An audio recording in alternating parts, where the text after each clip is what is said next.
ایران والی جنگ کے دوران یو اے ای کے پیسے مانگنے والی بات سب کے لیے حیران کر دینے والی تھی. جو اس نے پاکستان سے اپنا قرضہ واپس مانگا، اس کے پس پردہ کیا مقاصد تھے اور وہ کیوں ہڑبڑاہٹ میں اس طرح کے مطالبات کرنا شروع ہوا؟ آخرکار یو اے ای کیا چاہتا ہے؟ کیونکہ پاکستان نے جو کردار ادا کیا اس کو پوری دنیا نے سراہا. یعنی کہ ایون میں آپ کو بتاتا چلوں کہ اسرائیل تک نے اس کو ایکسیپٹ کیا. ظاہر ہے اس کو تعریف تو پاکستان کی وہ نہیں کر سکتا تھا ڈپلومیٹیکلی، کیونکہ دونوں ایک دوسرے کو ہم ایکسیپٹ نہیں کرتے. پاکستان اسرائیل کے وجود کو ایکسیپٹ نہیں کرتا، اسی لیے وہ چیز نہیں ہوئی. لیکن اس معاہدے کو، اس تجویز کو، اس مشورے یا اپیل جو بھی آپ کہہ لیں، اس کو اسرائیل تک نے ایکسیپٹ کیا. امریکہ جو دنیا کا سپر پاور ہے اس نے ایکسیپٹ کیا. ایران جو کسی کے کنٹرول میں نہیں آ رہا تھا اس نے ایکسیپٹ کیا. اس کے ساتھ ساتھ گلف کے تمام ممالک یعنی کہ سعودی عرب اور جو عمان ہے، قطر ہے، بحرین ہے، کویت ہے، عراق ہے، سب نے مانا اور چین نے مانا. اس کے علاوہ دنیا کی بڑی طاقتوں نے مانا، فرانس، جرمنی، برطن، کینیڈا، آسٹریلیا، سب نے اس کو سراہا. لیکن یو اے ای کو تکلیف ہوئی، بالکل اسی طرح جس طرح شاید بھارت کو برا لگا، بالکل اسی طرح جس طرح افغانستان کو برا لگا، بالکل اسی طرح شاید اسرائیل میں لوگوں کو برا لگا. اس کی کیا وجوہات تھی، یہ ایسا کیوں ہوا، اس پر آج میں بات کرنے جا رہا ہوں. آپ سے گزارش ہے کہ ہمارے چینل کو لائک کر کے سبسکرائب کریں، بیل آئیکن کو پریس کریں. کمنٹ باکس میں رائے اپنی ضرور دیجیے گا کہ آپ کو پروگرام کیسا لگا. بہت شکریہ ذوالفقار علی ببر کی جانب سے. السلام علیکم تمام فیملی ممبران کو. دیکھیں، اگر ہم اس ساری صورتحال کا جائزہ لیں کہ یو اے ای کی طرف سے نہ تو اس پر بہت زیادہ خوشی کا اظہار کیا گیا، ایک رسمی سی بات، مبارکباد دے دی گئی، ظاہر ہے وہ تو دہنی تھی، لیکن اس طرح گرم جوشی نہیں دکھائی گئی. دراصل جب ایران پر جنگ ہو رہی تھی اور ایران پر جس وقت حملے ہو رہے تھے تو پوری دنیا اس کو رکوانا چاہتی تھی، چاہے وہ غیر اسلامی ممالک بھی تھے، یورپ وغیرہ بھی رکوانا، لیکن یو اے ای نہیں چاہتا تھا. یو اے ای جو کہ اسلامی ملک ہے، جو کہ اپنے آپ کو مسلمان کہتے ہیں، ان کی یہ خواہش تھی کہ ایران تباہ ہو جائے، ایران کمزور ہو جائے، ایران برباد ہو جائے.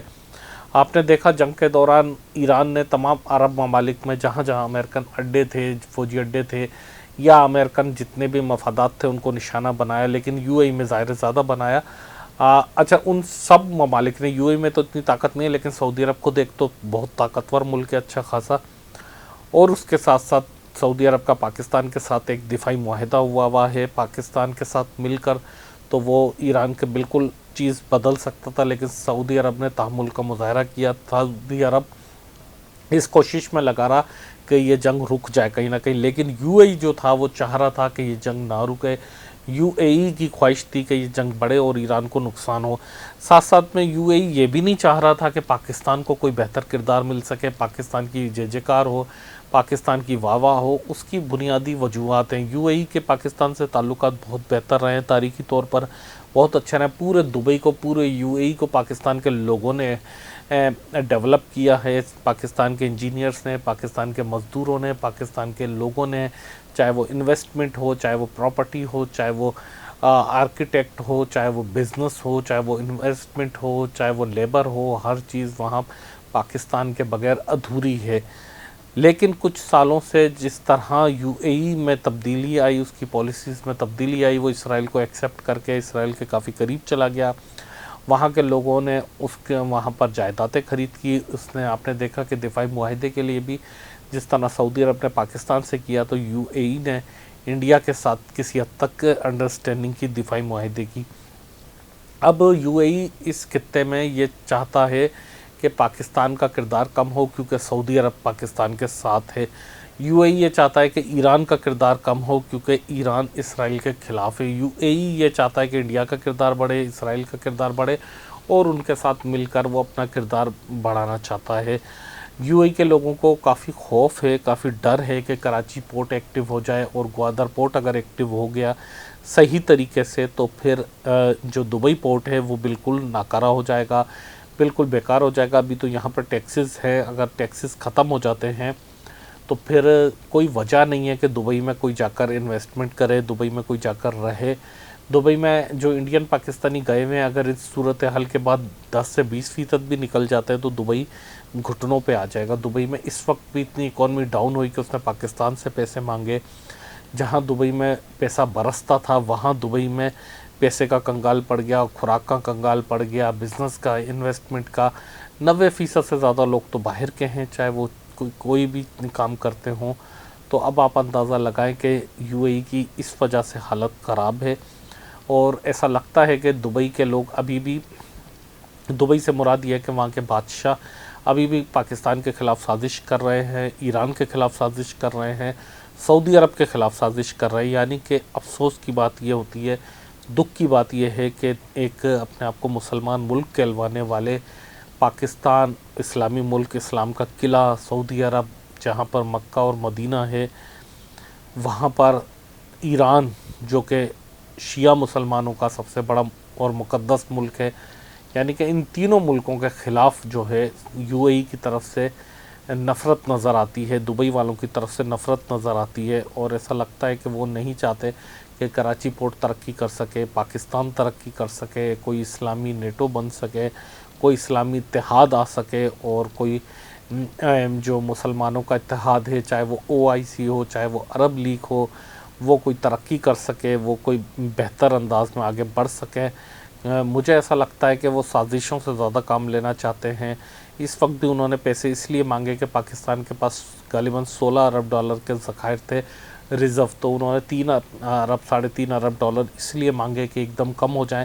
پھر فیول پرائسز اب بہت زیادہ مہنگے ہوئے تھے، تو وہ چاہتے تھے کہ پاکستان کی اکانومی کسی طرح لیپس کر جائے، پاکستان بینک کرپسی کے قریب چلے جائے۔ جنگ کے حالات میں ظاہر ہے کوئی بھی قرضہ نہیں دیتا، کوئی بھی ملک یہ رسک نہیں اٹھاتا، بھلے دوست ملک ہو یا آئی ایم ایف ہو۔ ایسے موقع پہ پاکستان کے لیے کافی مشکلات تھی، لیکن الحمدللہ پاکستان اس مشکلات سے نکل گیا۔ اور یو اے ای نے بھی اگر دیکھا جائے تو دوست ملک کی حیثیت سے ہی پیسے دیے تھے پاکستان کے ریزرو رکھنے کے لیے۔ ہاں اس پہ سود لیتے تھے وہ ضرور، اس میں کوئی شک نہیں ہے، لیکن انہوں نے پاکستان کی سپورٹ کے لیے دیے تھے۔ یعنی کہ کتنا قریب تھا پاکستان کے، چین نے دیے تھے، سعودی عرب نے دیے تھے، اور یو اے ای نے دیے تھے۔ چین اور سعودی عرب تو آج بھی پاکستان کے قریب ہیں، لیکن افسوس کے ساتھ یہ کہ یو اے ای آج پاکستان کی مخالفت میں کھڑا ہوا نظر آتا ہے۔ اس کی وجہ یہ کہ کراچی کی ترقی سے یہ ڈر رہے ہیں، کراچی کے مستقبل ان کو خوف زدہ کر رہا ہے۔ یہ ڈر رہے ہیں کہ ایسا نہ ہو کہ دبئی کو بہت پیچھے چھوڑ دے کراچی آنے والے وقت میں، کراچی کا پورٹ، کراچی کی انڈسٹری، کراچی کی ترقی یا گوادر بہت پیچھے چھوڑ دے، اور ایسا ہوگا۔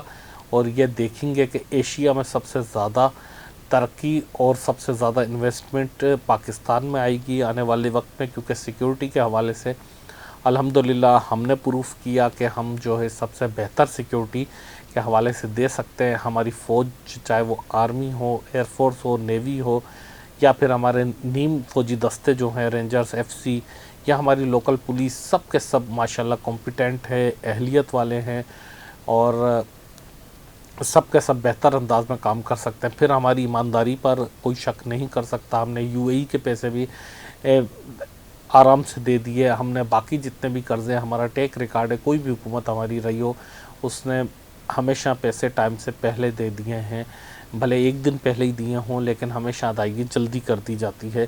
کسی کے پیسے روکے نہیں، کسی کے پیسے ضبط نہیں کیے، کسی کے پیسے روکے نہیں، تو یہ بھی ایک اچھا گڈ جسٹر ہے۔ پھر پاکستان انویسٹمنٹ کے لیے ہے، 26 کروڑ عوام ہیں، ساری کی ساری نوجوان ہیں، اکثریت سارے کے سارے کمپیٹنٹ ہیں، محنتی لوگ ہیں۔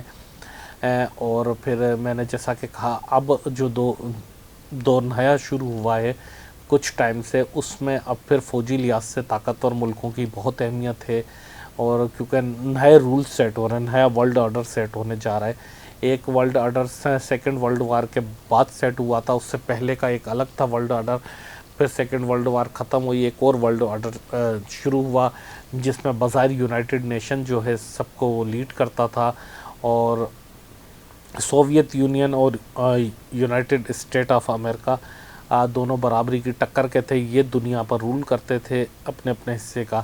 لیکن 90s کے اوائل میں سوویت یونین ٹوٹ گیا، اور پھر امریکہ اکیلا سپر پاور بن گیا، اور اس کو کوئی چیلنج کرنے والا نہیں تھا۔